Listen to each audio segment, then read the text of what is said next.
All right, we are on with United States Congressman Frank Lucas. Thank you very much, sir, for joining me this morning. Boy, there is a lot going on, but first and foremost, I had to say I saw your editorial in the Tulsa World on Monday, and you and I had this conversation, I think it was in April.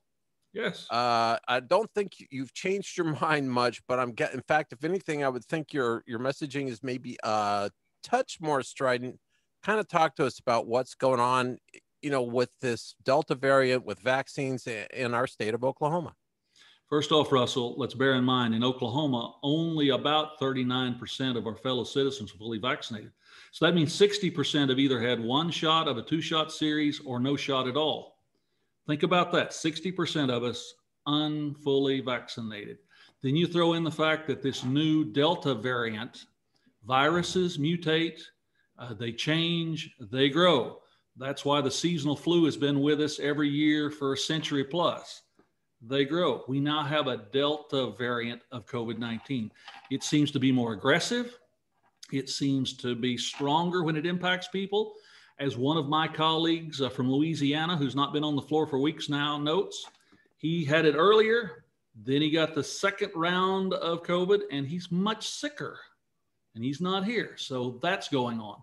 Wow. If you look at the other statistics for every 9 of the 10 people who are hospitalized, according to the Oklahoma State Department of Health, 9 of every 10, they're unvaccinated. So 90% of the people who are being hospitalized because their COVID is bad enough they can't go it at home alone, 90% of them have never been vaccinated. That's the statistic that matters, in my opinion. Last week, the hospitalization was up 250%, 2.5 times more. Now, I know there's some who'll say, the vaccine won't make a difference, but statistically, 0.008% of Oklahomans who've been hospitalized have been fully vaccinated. That's 8 out of 1,000. I think the vaccine program, whether it's Pfizer or Moderna or Johnson & Johnson, Russell, is a good use of people's time and effort. Protect yourself. We've discussed for months the importance of the vaccine. Before that, I was discussing the importance of masks and social spacing and sanitation and all those basic things. I've not changed my position. It's just now that the COVID Delta variant is so strong, just a little bit to the east of us. Start in northern Arkansas, go across Missouri into western Kansas. Now apparently coming down the turnpike into Oklahoma. Oh, it's here. The super virulent version is with us. So it's all the more important we get vaccinated. Again, you and I have discussed this. Why have the disease when you can get a vaccine for it? I'm happy my parents vaccinated me for polio, and mumps and measles and rubella and lockjaw, typhus, typhoid fever. I don't know what, but tetanus. That was it. So, I mean, our generation, I guess we were like, thank God, the polio vaccine came along. You've seen the pictures of the wards with the iron lungs. We don't get to see as many pictures of, wards full of COVID patients because they don't fill up wards full of COVID patients because COVID patients who end up in hospitals tend to end up dying. Yes. I mean, with this disease, with this Delta variant, one of the doctors, you probably know him from OU Health, is saying that the viral load is 1,200 times that of the original virus. This is not just a small upgrade. This is a much more powerful disease. And yet the vaccine deniers and the anti-vaccine people are still out there in droves saying it's, I don't know what, government is putting chips in there to control us. I mean, it's insanity. Oh, the stuff on the internet, it'll melt your DNA. We're putting tracking chips in there. We're going to sterilize you. That's nonsense, Russell. It's just pure nonsense. If people don't trust the CDC, look up your local medical sources online, or go to OSU Med School, or go to OU Med School, or just call your doctor. Talk to a nurse. Talk to the person at the drugstore, the pharmacist. Just talk to somebody. I think they'll overwhelmingly suggest that it is in your best interest. Now, why do we need to do this? I know there are folks who say, I'm tough enough, and I'm healthy, and I'm this, and I'm that. Well, okay, maybe you'll survive. But what about your loved ones? What about your parents? What about the person that lives across the street who has an autoimmune disease, someone fighting cancer, someone diabetes, lung issues? What about all those people? Have compassion for those people. And if that's not enough, Russell, with 60% of our fellow citizens not vaccinated, they're circulating COVID and COVID Delta, and it's growing and it's moving around through the population. Even if you don't have a killer case, what if you're the person that it happens to mutate in to the next Delta 2 or 3 or 4, when the real killer virus comes out? We just need to get vaccinated. I told some folks back home, maybe the problem was we made it free. Maybe the vaccine should have cost $1,000 a shot and people would have valued it. Sometimes we don't place value on the things that are free, but we were trying to make sure every American could have access to and be able to afford free the shot to protect us all. I don't know, Russell, this floors me, but it's getting worse. It's not getting better. Take out, as I tell folks also, take out that $1,000 smartphone you have in your pocket. And after you look up all the details about them, then pull up the maps. Look at the red spot that is just to the east of us and growing in our direction. We don't want to be a part of that. We don't want to be a part of it. Again, thank goodness our parents took us and got us vaccinated for polio. Thank goodness the doctor, every time he put a stitch in, insisted on a new tetanus shot. A lockjaw shot is the old common phrase for it. Thank goodness. But now we have to be as smart as our parents, as practical as our healthcare providers, if we're going to survive. Because if we go back into another complete lockdown, we took the national debt from $20 trillion a year and a half ago to $28 trillion to keep the economy going. We can't do that again, Russell. Cannot do it again. We cannot buy our way out of a national lockdown. Matter of fact, we've got to get to the point where we get a grip on our spending and address our deficit and our fiscal imbalance. But that starts with every individual. I believe that my fellow citizens, if given enough good information, will make good decisions. It's in their self-interest. I wish I could believe that, but I'm kind of losing faith because, my gosh, the information's out there. The math is so clear. But I will say this, in mitigation of that, I will say this. Yesterday, the CDC came out again and goes to change its mask policies again. And people who, you and I, because we're in this, we kind of live it, breathe it, we're in it all day. It's inside baseball stuff. And we're like, oh my gosh, okay, well, I get it. But for people who this is sort of background noise and all they're trying to do is pay the rent and get the kids, to school or homeschooled, whatever the case may be, they're like, oh my God, are you kidding me? How many times are they going to tell us you need a mask, you don't need a mask, if you got a shot, if you don't got a... That's been going on for a year and a half. I kind of get the frustration for some people of conflicting messages. I agree, Russell. I have my frustrations with Fauci and some of the other leadership of the national CDC and the health programs in the country. But a part of this is when we had as a society an opportunity to bring it to a focus, we wouldn't do it. And because 60% of us in Oklahoma won't be vaccinated, and we still are literally human petri dishes out there growing bugs, they've had to step back to this. So I understand why they're trying to get ahead of this latest round or bout or wave or whatever you want to describe. They could have been more consistent with the delivery of their information in the beginning.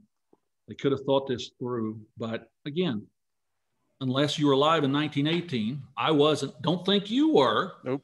But unless you were with my grandparents and my great aunts and uncles, and you went through the Spanish flu of 1918-19, I don't think anyone, including myself, appreciated how out of control and how bad these kind of things could get.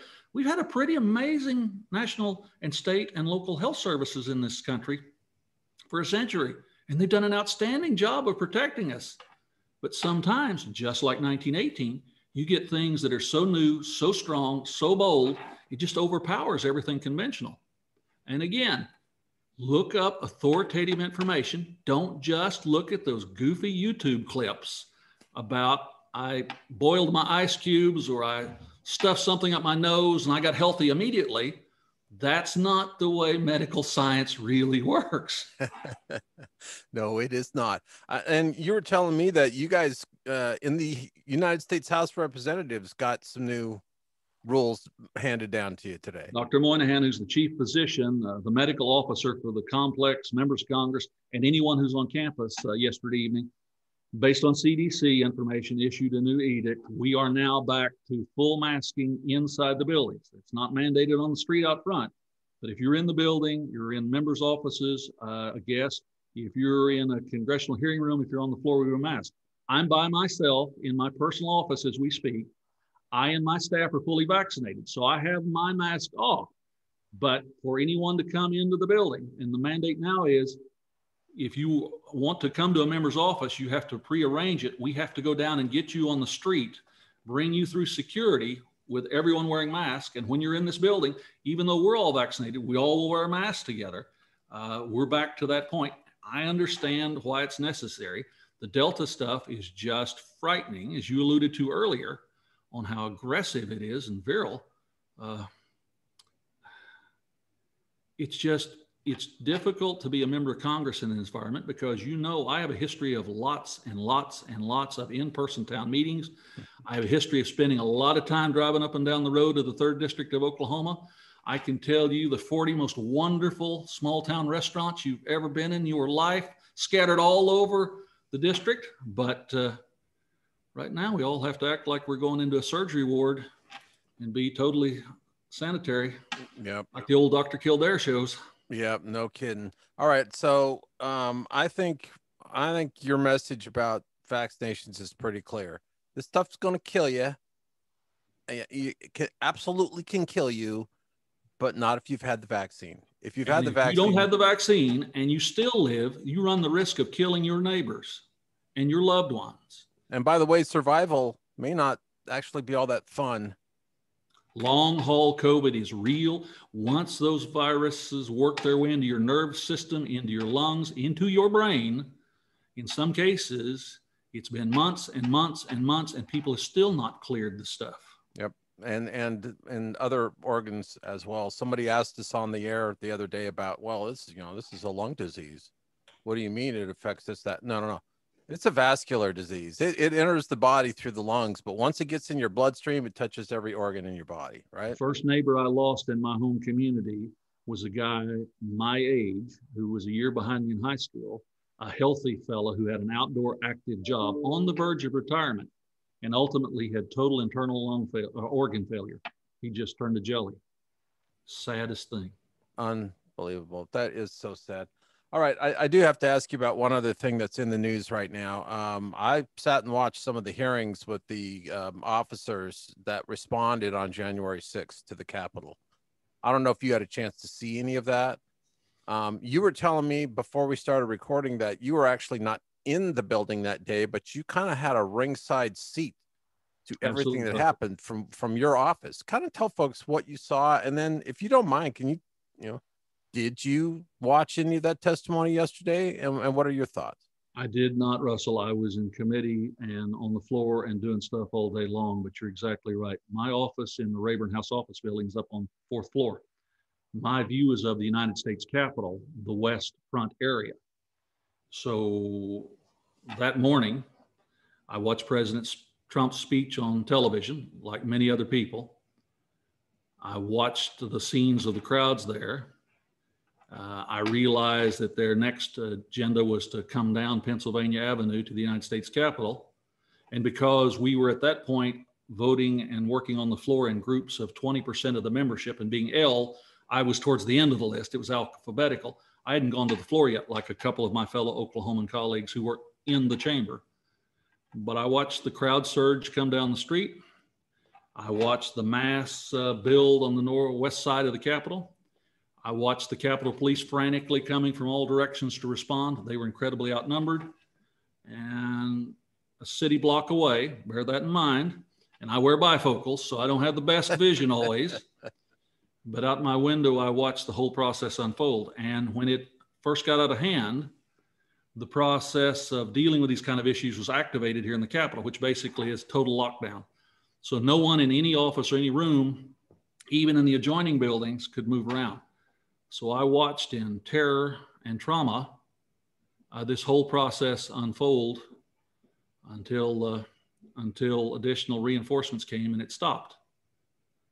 I would suggest to you, whether you want to call it a riot or an insurrection or a mob or whatever, that it was one of those ugly things that all of us in open societies, call us representative democracy or however you want to word it, it's those kind of things that we always worry about, where adrenaline or idealism or stupidity or certain individuals taking an opportunity to raise old Billy, as my late grandfather would have said, took charge of the situation.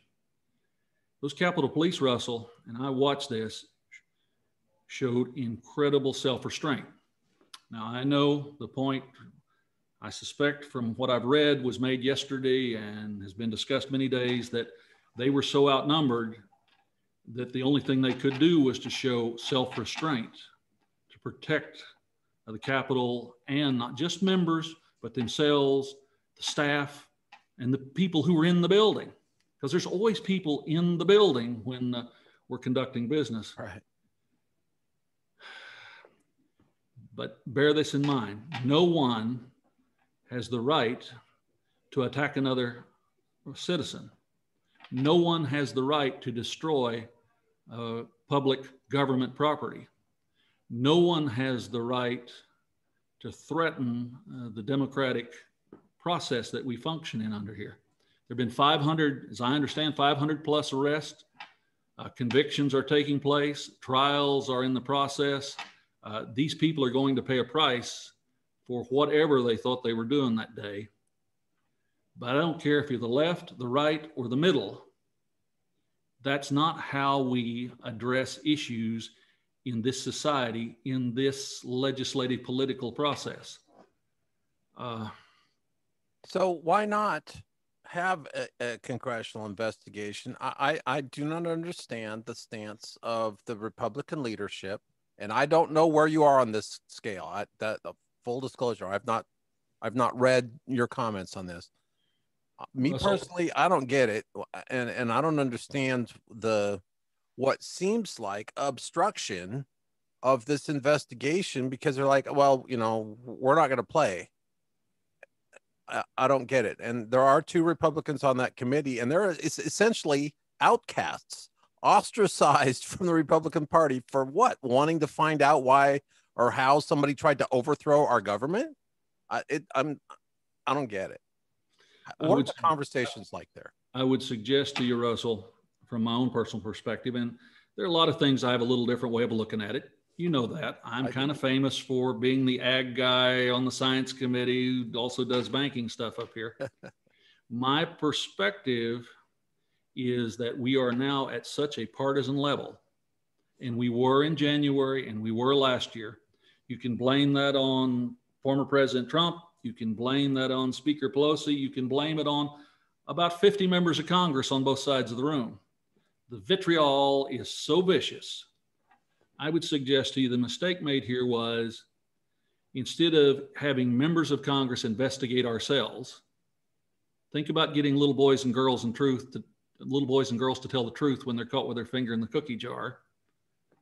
We would have been better off to have had some sort of a national commission made up of non-members of Congress with subpoena power, with a mission assignment to go wherever the material took them in all directions, with maybe a year or so, enough time to get to the bottom, giving them security access to look at all the law enforcement and all the intelligence information.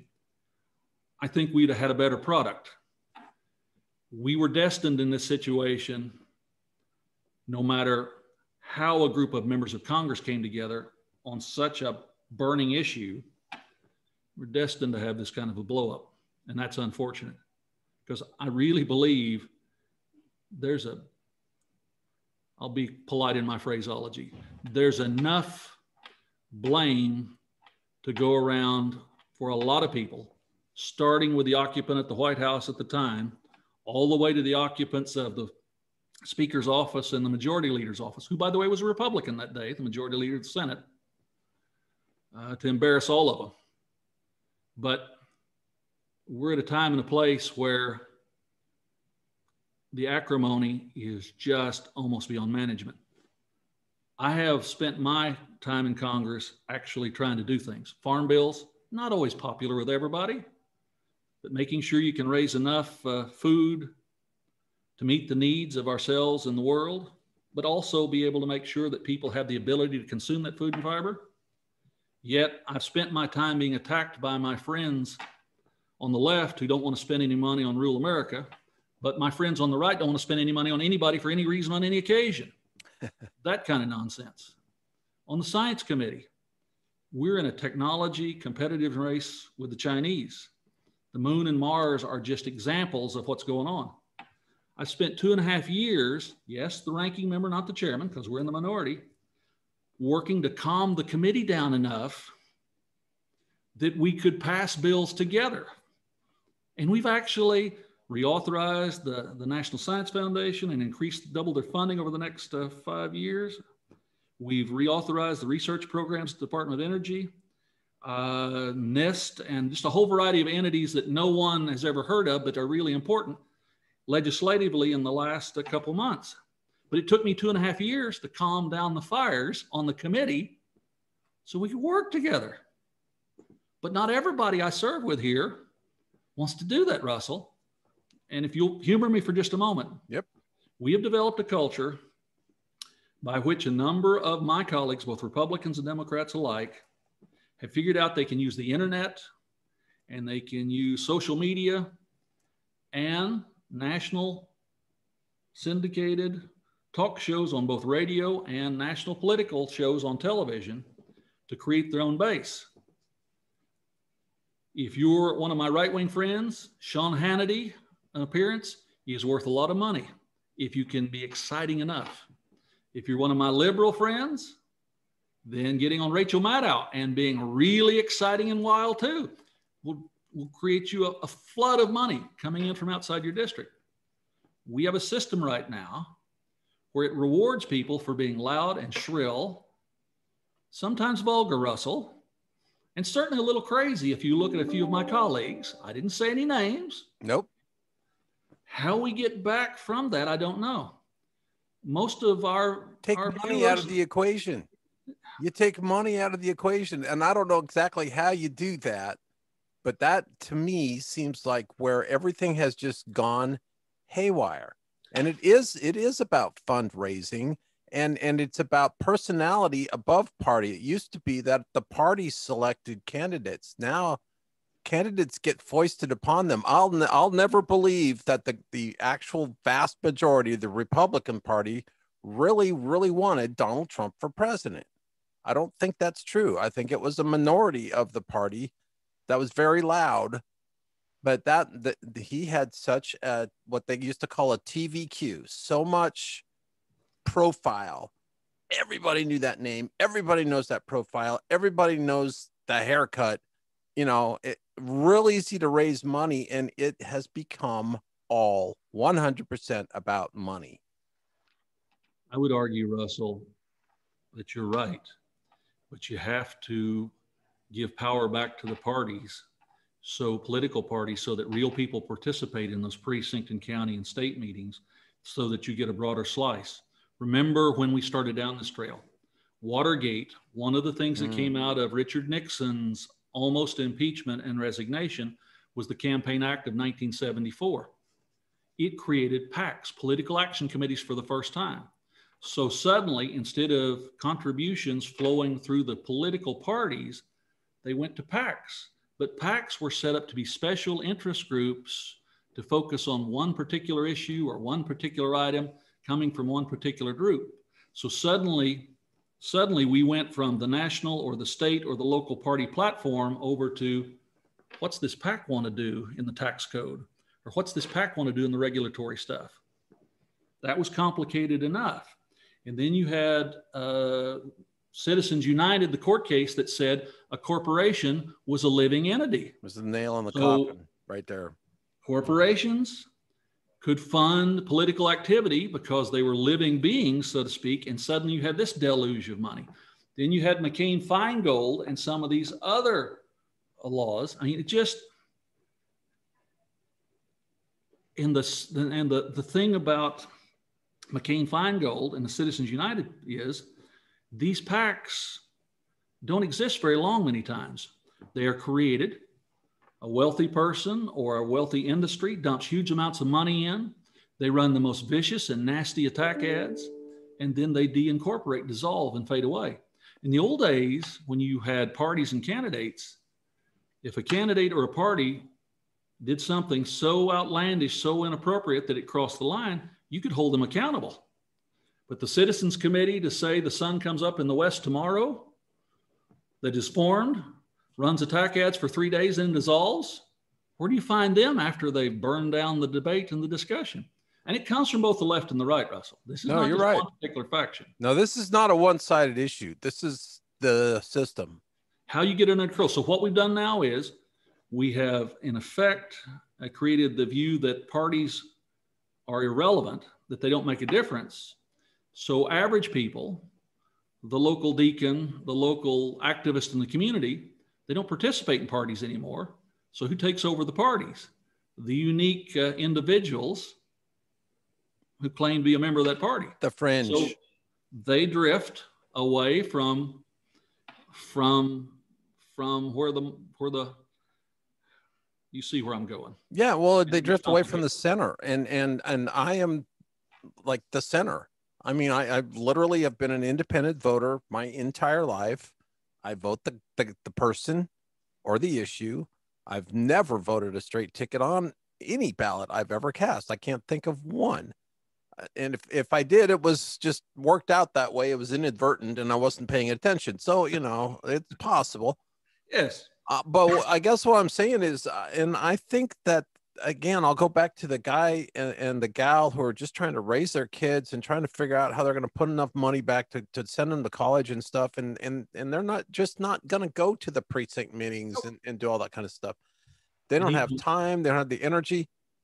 And they're not sort of in the political equation right now. It's crazy. That's why this stuff is so devastatingly effective, Russell, because as my late father used to say, reflecting what you've noted, most people are concerned about making enough money, keeping a job to support their family, to take care of their spouse, to meet their needs, to get through life, to save up a little something for those later years. They're nervous about Social Security. They're nervous about Medicare. They're nervous about all those things, but they don't really focus on the political stuff until the last 3 days. My old father's theory. Well, when do the most vicious attack ads typically come out? The last 3 days. If you're making a decision in the last 3 days, typically you're not making a decision based on who is the most wonderful candidate. You're just picking the lesser of evils. So if a slander campaign comes along and tars and feathers a candidate, then the crowd that's trying in a hurry to do what's right is going to say, well, I don't know about him, but that guy's a schmuck, a yuck. He's terrible. And that's how we decide things.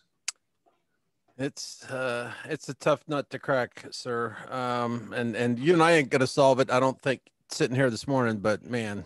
But just bear in mind, Russell, all hope is not lost.